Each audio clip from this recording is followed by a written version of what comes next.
¿Qué tal? Es un gusto estar con ustedes. El día de hoy vamos a ver un tema muy interesante que son activos y pasivos.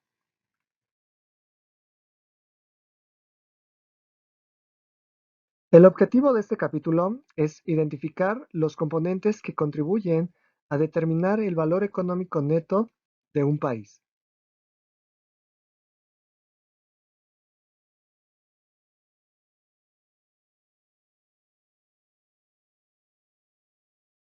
En sesiones anteriores habíamos hablado sobre los componentes del sistema de cuentas nacionales. A partir de una serie de capítulos hemos tratado ya lo que son las unidades y sectores institucionales, lo que son las transacciones y otros flujos. Y el día de hoy vamos a ver lo que son los activos y pasivos.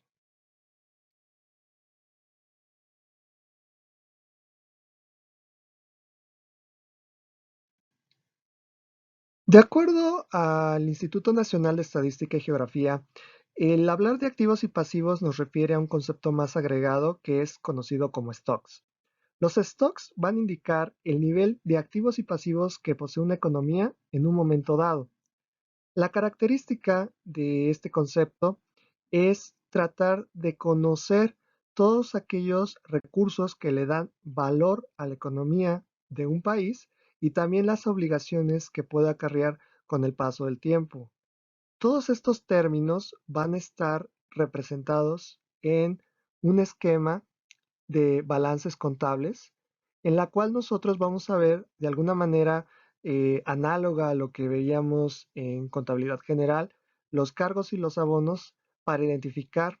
en cierta medida cuáles son los saldos y a partir de ahí construir lo que son los agregados económicos.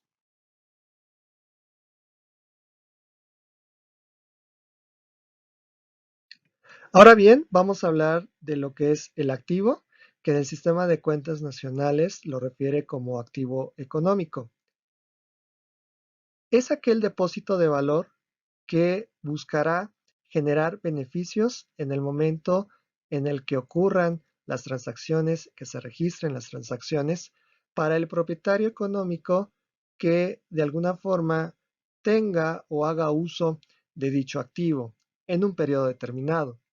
El activo económico tiene dos características primordiales. Una, que cuenta con derechos de propiedad, como lo acabamos de mencionar, refiere a que debe haber un propietario, un responsable sobre el uso de dicho activo. Y el otro es que el activo debe ser destinado a una actividad económica. Si no cumple con estas dos características, difícilmente se puede considerar a un elemento, a un objeto, como activo. En esta lógica, el propietario económico tiene una referencia, digamos, seleccionada por parte del sistema de cuentas nacionales porque alude a la unidad institucional que tiene derecho a recibir los beneficios asociados a lo que refiera la actividad económica y como tal está expuesto a una serie de riesgos que previamente ha aceptado. Riesgos que pueden derivar en si se puede recuperar la inversión, de que si se encuentran los segmentos de mercado que absorban la cantidad de bienes o servicios que se ofrezcan, que los cambios que pudieran existir en las tasas de interés ante un proceso de inversión, un proceso de préstamo, que de alguna forma pudiera afectar de diferente manera al propietario económico. No obstante, el sistema de cuentas nacionales también le da una importancia o una atención a lo que es la propiedad en términos jurídicos, que es ahí donde la unidad institucional tiene derecho al disfrute de los beneficios relacionados al valor del producto. Aquí prácticamente para poderlo distinguir, la propiedad económica tiene que ver fundamentalmente con el criterio de cómo se va a registrar la transferencia de productos de una unidad institucional a otra, mientras que la propiedad jurídica tiene que ver fundamentalmente con el derecho que tiene la unidad institucional a disfrutar de los beneficios relacionados del producto. Otra definición del activo económico es considerarlo como una reserva de beneficios futuros expresados en valor monetario que excedan a un periodo. Esto significa de alguna manera que el activo se va a estar utilizando continuamente, repetidamente, para preparar, ofrecer nuevos bienes, nuevos servicios al mercado y que de alguna manera va a buscar su revalorización con el paso del tiempo, de tal forma que pueda mostrarse en la lógica de ser un beneficio futuro.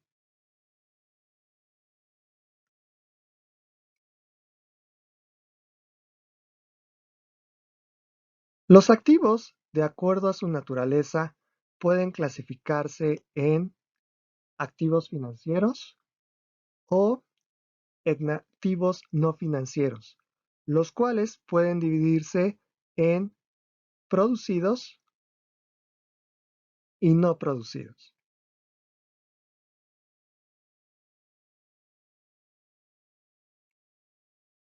Los activos financieros tienen la característica de generar un valor o un depósito de valor, según sea el caso, expresado en acciones de sociedades o de empresas, participaciones de capital en las sociedades o en oro en forma de lingotes que funcionan como activos de reserva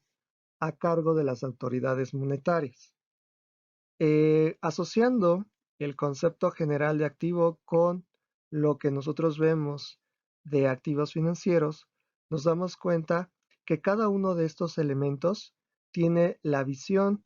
o la noción de generar beneficios futuros y que a partir de ahí la relación que suceda entre una unidad institucional y otra u otras va a generar, digamos, la contraparte, es decir, que mientras unos poseen los activos, otros pueden tener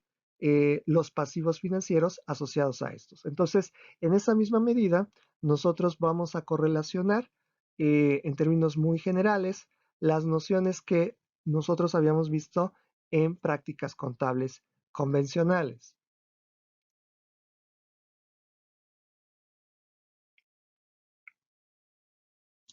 Por otro lado, tenemos lo que son los activos no financieros producidos y son aquellos que obedecen a un proceso de producción o de importación con el fin de generar, digamos,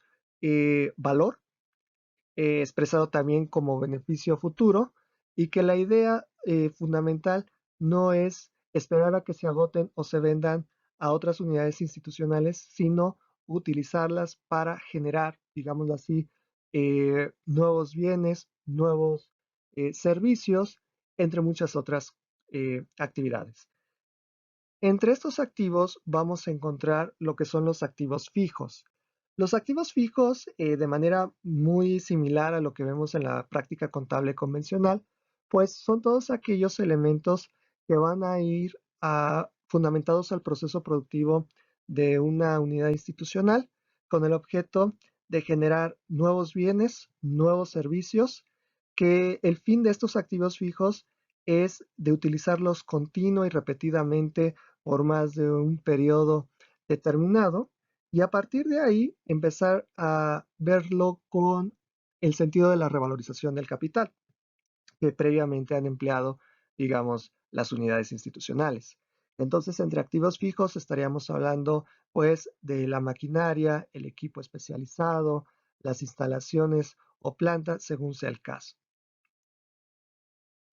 Otro componente son las existencias, que aquí vamos a encontrar la cantidad o el volumen de productos que están en poder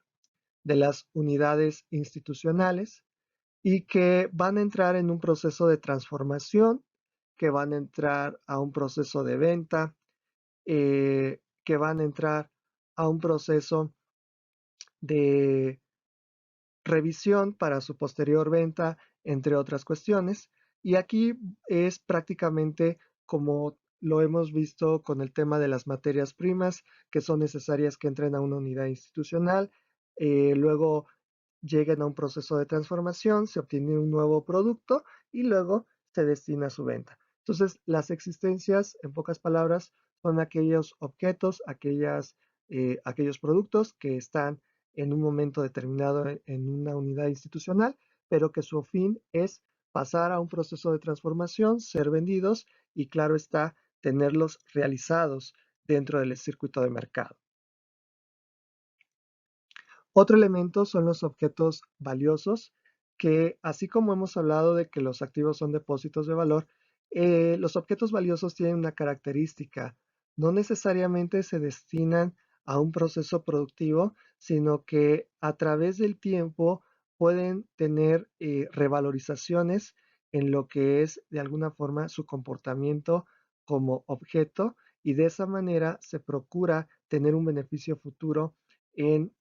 determinados plazos. Aquí estaríamos hablando, por ejemplo, de metales preciosos, de obras de arte, que como nosotros lo vemos continuamente, pasa el tiempo y pueden tener una revalorización o una apreciación de su valor, que contribuye precisamente a que este concepto se considere como un activo no financiero producido. Después tenemos los activos no financieros no producidos, y como su nombre lo refiere, no dependen de un proceso productivo. Entonces, aquí vamos a encontrar, por ejemplo, los recursos naturales, tal cual como nosotros los identificamos a simple vista, como pueden ser tierras, terrenos, recursos hídricos, bosques no cultivados, yacimientos minerales, con una característica común entre todos estos elementos: que puedan tener un valor económico. Otro elemento que vamos a encontrar aquí son los contratos, arrendamientos, licencias y fondos de comercio. Aquí, como nosotros observamos, cada una de estas categorías contienen de alguna forma una modulación de permiso para usar, utilizar algo, que también nos da la oportunidad de tener algún suministro de algún servicio, por ejemplo, y todo por la vía contractual. Al mismo tiempo, estamos viendo que existen elementos restrictivos que de alguna manera garantizan beneficios que son superiores a la situación en la cual no hubiera este tipo de restricciones. Por ejemplo, cuando se adquiere una licencia para realizar alguna actividad económica, como ustedes saben, quien posee el control de esa licencia cobra, digamos, un monto de acuerdo al tipo, al plazo de licencia que se quiera contratar, y a partir de ahí la licencia nos protege de ciertas situaciones, de cierto mal uso por parte de otras empresas o unidades institucionales, y a partir de ahí, por esa protección, se cuenta con una eh, cobertura que brinda beneficios, digámoslo así, mucho más amplios, más, digamos, con un alto grado de seguridad, que si no existieran esas licencias. En el tema de los arrendamientos, estaríamos viendo la posibilidad de poder adquirir ciertos activos que estaríamos utilizándolos para alguna actividad económica, y aún pagando, por ejemplo, una renta por el uso de esos equipos, que después de visualizar los términos del contrato, una vez que se vence la fecha, o digamos se llega a la fecha donde ya es, digamos, el último pago, pues pueden suceder situaciones en que la sociedad que nos estaba, digámoslo así, rentando un equipo o una maquinaria, pues nos diga si queremos quedarnos con el valor restante que tiene este activo, o si buscamos la forma de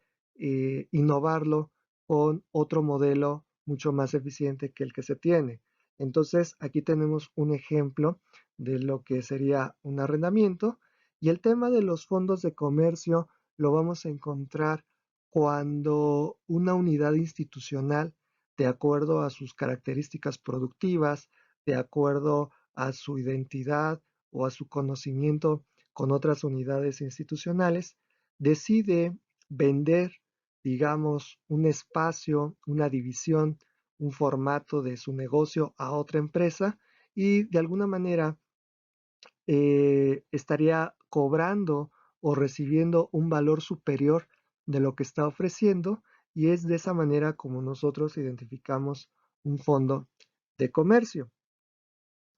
Por otro lado, tendríamos también los contratos. Los contratos tienen la característica de involucrar a las partes en tener derechos, en tener obligaciones para hacer o conocer o estar al tanto de alguna actividad o de una situación y a partir de ahí establecer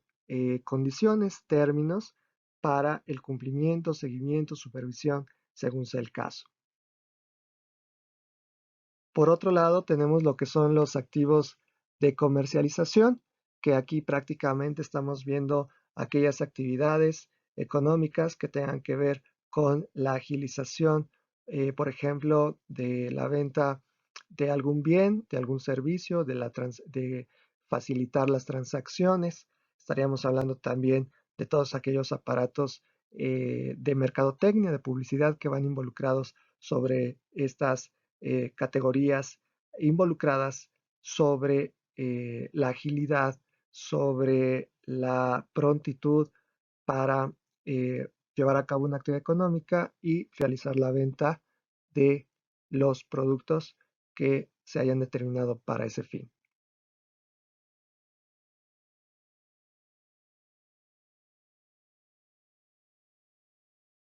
Ahora bien, entrando a lo que son los pasivos, fundamentalmente en el sistema de cuentas nacionales lo refiere como pasivo financiero, que es aquella obligación en la que una unidad deudora debe realizar un pago o una serie de pagos a una unidad acreedora, considerando las circunstancias. Aquí lo que estamos encontrando es de que los pasivos van a estar muy relacionados al tema de los activos financieros y en esa misma medida la obligación va a obedecer a si existe o no un contrato que lo vincule, pero en el que se tenga la validez o la expectativa de realizarse un pago.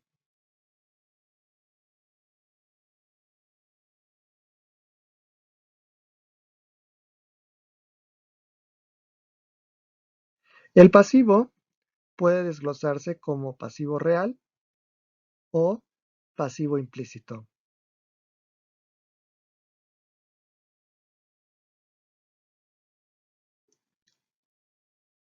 El pasivo real es aquel en donde la obligación se basa a través de un contrato jurídicamente vinculante. ¿Qué significa esto? Que es un, digámoslo así, un documento formal en donde las partes que están involucradas conocen cuáles son sus derechos, cuáles son sus obligaciones. Existe un documento que avala esa situación y en la que se establecen pues todos los términos y las condiciones para la realización de dichos pagos, en tal medida que las, las partes que están firmando o de alguna forma aceptando este contrato se comprometen a llevar a cabo en los plazos que se hayan determinado y también pudiera ser, en caso de incumplimiento, pues las situaciones, los casos de sanción o de recargos que pudiera haber ante dicho incumplimiento.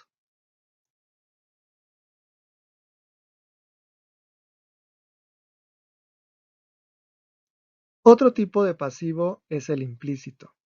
Aquí la característica es de que no existe un contrato como tal, no existe un documento como tal,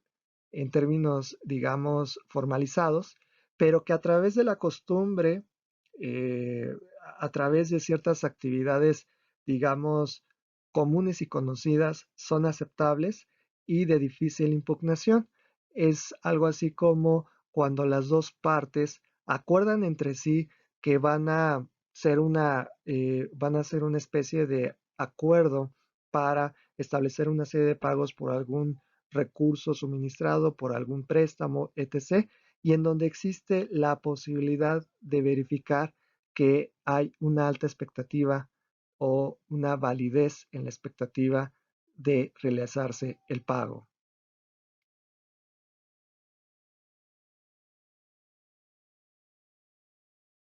Una vez que hemos tratado, digamos, de alguna manera, los elementos idóneos para definir los activos y los pasivos en el sistema de cuentas nacionales, nos queda ahora analizar el tema de los productos asociados a la identificación de las unidades institucionales y, de alguna manera, la distinción de los productos para tener una contabilidad más adecuada. Elemento que vamos a analizar en la siguiente sesión, no sin antes invitarlos a que se suscriban al canal, que le den clic a la campanita para estar atentos a las notificaciones. Muchísimas gracias, tengan un bonito día.